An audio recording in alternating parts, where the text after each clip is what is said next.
So what about the other 1% of the UFO phenomenon? Has there ever been legitimate sightings? As promised, we're going to cover this 1% in a future episode, but I'll share with you something a wise man once shared with me.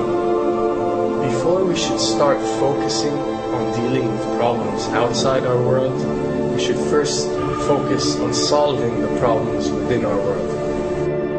And before you can start solving problems within your world, you first have to solve problems within yourself and within your surrounding environment of family and friends. So basically what I'm trying to say is that we have priorities that we need to focus on first and foremost so we can successfully build our lives and our minds.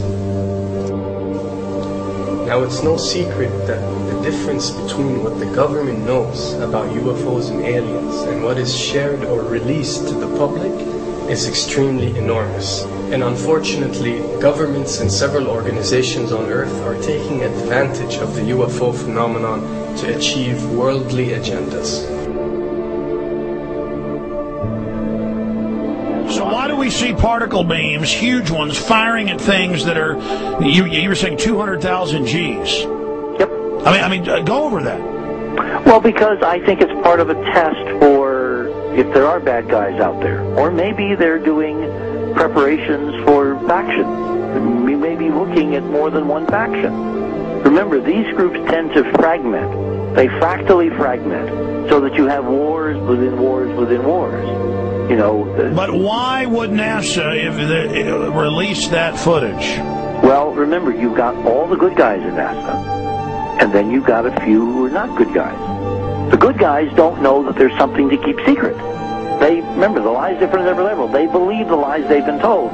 So when you set up a structure, an institution, which is supposed to be open and above board and is supposed to present live TV of the shuttle missions, they present live TV. Now, the controllers can't say, oh, well, you can broadcast this, but you can't broadcast that.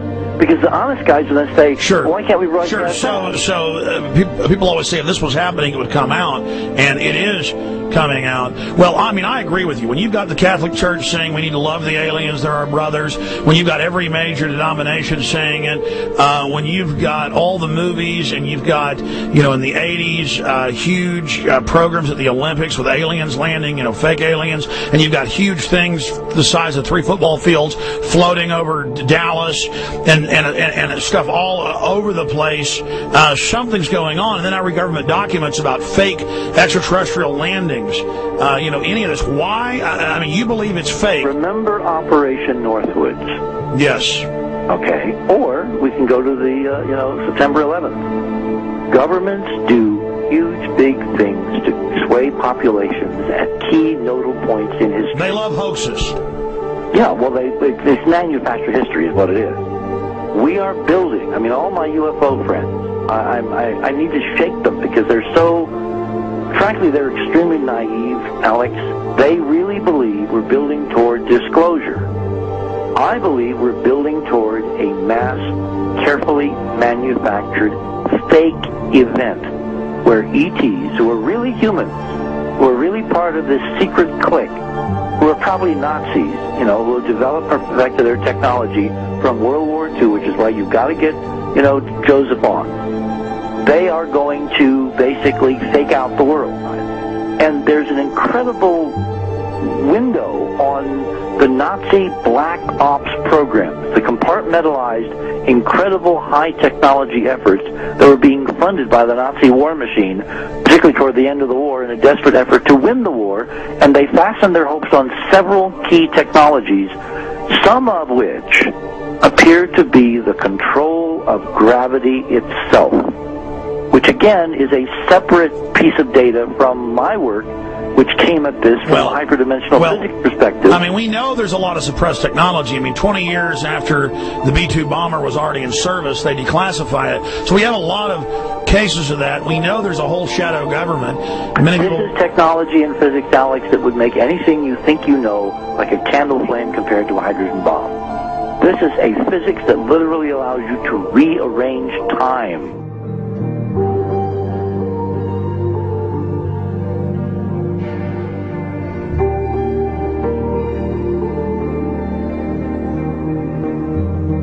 it. But I mean, imagine you've got all these compartments in these pyramids within pyramids of compartmentalization. That's why that's the New World Order symbol.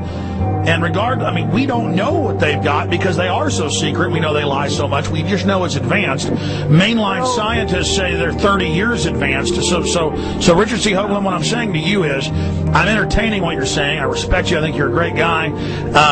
My only issue is, like you said, dealing with what we know they could be up to. The fact, Alex, we have done experiments. We have our own data. We have experiments now from the Soviet Union. 30, 40 years when the Iron Curtain came down, when glasnost finally prevailed, a huge amount of stuff was declassified from the KGB as well.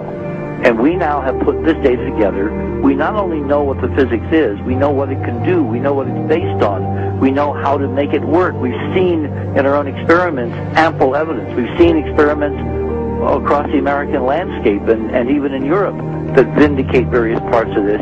And the latest thing I'm working on, it looks like von Braun himself was deeply involved in some of this early physics experimentation, that they're keeping all the good stuff for themselves. The reason is that if we got access to the good stuff, if we got access to the technologies, the energy, we wouldn't be worried about $4, $5 a gallon gas or $10 a gallon gas. We would live like people are supposed to live, all 6 billion of us who could live lightly on the earth, Alex, with this technology. And live longer. Absolutely, and better, and you could live to 200-300 and have the virility of your 20s and 30s. There's extraordinary medical breakthroughs, there's extraordinary physics breakthroughs, technology breakthroughs, energy. It's all been kept away. Think about it. We're already on a planet hurtling through space, all these wonders around you, and you've been taught it's bizarre to question, and that's because there's so many kooks in the alternative movement who do talk about ridiculous, Hollywood-style green men, instead of really looking at the shadow government and all these crazy secret societies that are admittedly running NASA and the shadow government. Well, ladies and gentlemen, during this talk that I'm going to give you, I'm going to explain to you the history of this phenomenon, who the secret government really is, and I will name them by name, the beginning group, the study group. I will tell you who they are today. I'm going to tell you what this is all about. I'm going to tell you who's selling drugs to your children, and I'm going to tell you why the United States government is afraid for you to find out what the truth is regarding UFOs.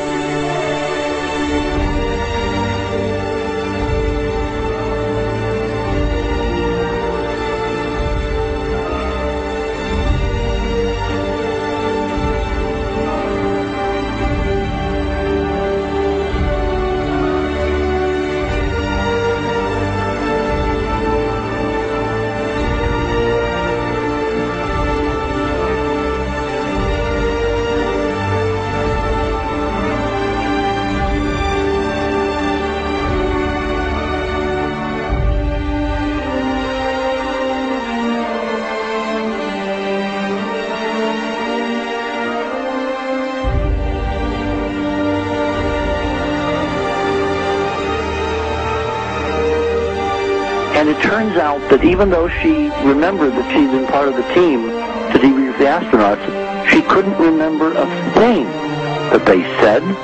She couldn't remember why she no longer was working with NASA.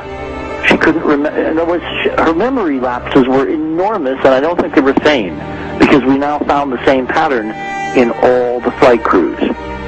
Because the awful truth, Alex, is they have been brainwashed. They have been mind controlled. They have had a technology, a very sophisticated technology, which took away the real missions that they experienced.